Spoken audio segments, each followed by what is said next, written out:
Hello students. हम बेटा types of vector कर रहे हैं। आज उसमें करेंगे पैरेलल वेक्टर क्या होते हैं।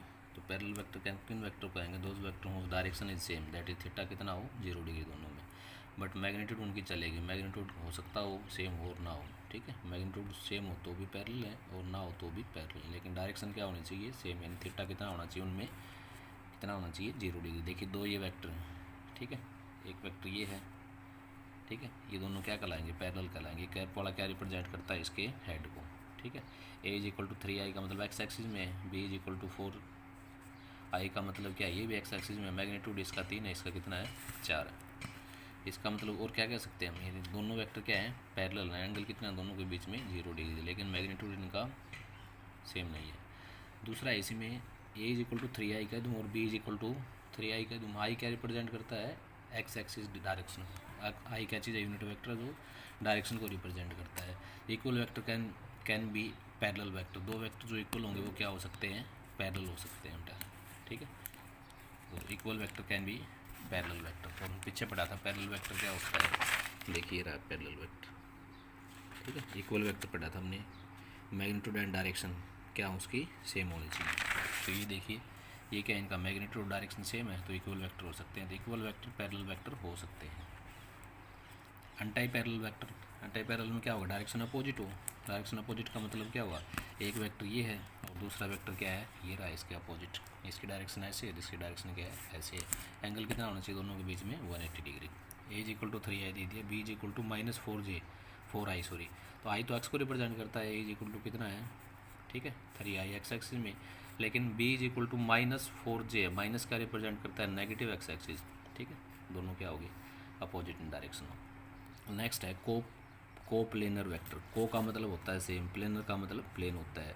These are those vector which are acting in the same plane, ठीक है। ये कोई भी तीन वेक्टर देखिए, दो हो सकते हैं, दो से अधिक होने चाहिए। एक वेक्टर ये, एक वेक्टर ये, ठीक है। ये आपकी जो नोटबुक और जो ब्लैक बोर्ड है वो क्या होता है? एक प्लेन में होता है। प्लेन में कितने डायमेंशन होते हैं बेटा? 2 डायमेंशन होते हैं। देखिए ये आपकी नोटबुक है, ये एक एक्सिस हो गया, ये क्या हो गया? दूसरा हो गया। ये यानी वाई मान लें, ये क्या मान लें? एक्स मान लें। तो प्लेन में हमेशा 2 डायमेंशन होते हैं, ठीक है।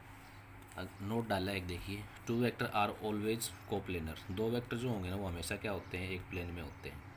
कहीं भी आपको दो वेक्टर दिए होंगे वो एक प्लेन में होंगे, बट तीन वेक्टर जो हैं वो मे बी कोप्लेनर और मे नोट बी। दे मे लाई और may not lie on the similar plane. तीन वेक्टर जब हो जाएंगे, एक वेक्टर देखिए, एक वेक्टर ये, एक तीसरा वेक्टर और लें हम। तीसरा वेक्टर क्या लेंगे? रहा, ठीक है। तो नीचे वाले ये दोनों तो क्या है? प्लेन में हैं, दो हैं तो, ठीक है। तीसरा जो आ गया ये क्या होगा? अब प्लेन में नहीं है, स्पेस बन जाएगा, ठीक है। 3 डायमेंशन हो जाएगा। नेक्स्ट है लोकलाइज्ड या फिक्स वेक्टर। दूसरा नाम क्या है इसका? Fix vector. जिसका इनिशियल पॉइंट क्या हो? फिक्स हो, ठीक भाई। जिसका इनिशियल पॉइंट क्या हो? फिक्स हो।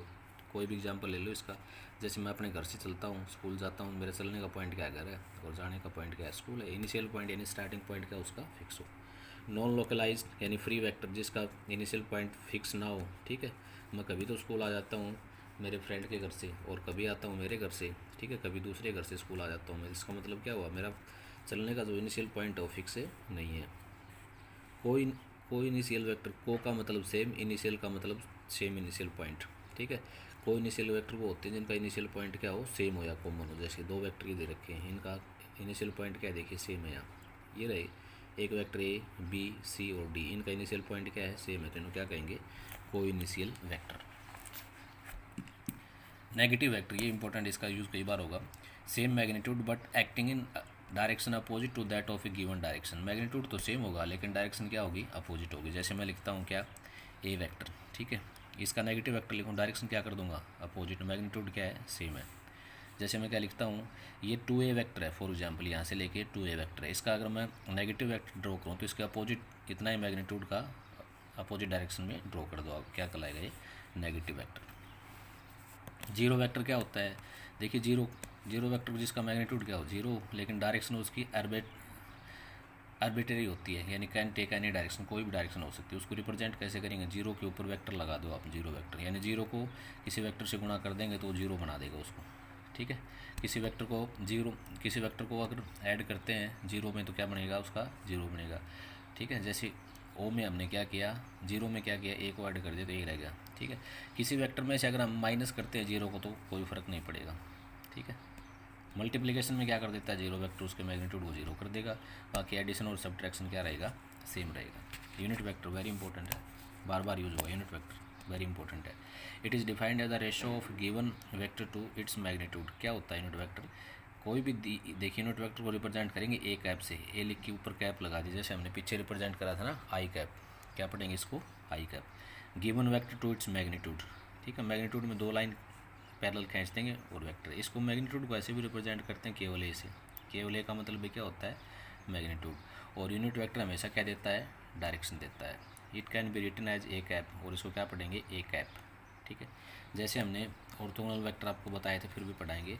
एक्स एक्सिस में यूनिट वेक्टर क्या होता है, आई होता है हमेशा, ठीक है, आई के ऊपर यूनिट वेक्टर लगा दिए जो डायरेक्शन को रिप्रेजेंट करेगा। वाई एक्सिस में क्या होता है, जे, और जेड एक्सिस में क्या होता है, के। तो आई जे के से आप डायरेक्शन अपने आप कैच कर जाओगे यहाँ से, ठीक है बेटा। यूनिट वेक्टर देखिए डेफिनेशन, यूनिट वेक्टर का मैग्नीट्यूड क्या होता है, यूनिट होता है, ठीक है, इसका मैग्नीट्यूड 1 होता है, और क्या देता है, ये डायरेक्शन देता है। जैसे आई जो है, I cap unit vector next direction, J cap क्या है, जे कैप क्या है, unit vector in Y direction, और के कैप क्या है, unit vector in Z direction, जिसका मैग्नीट्यूड तो 1 होगा, और किसको बताएगा, डायरेक्शन को।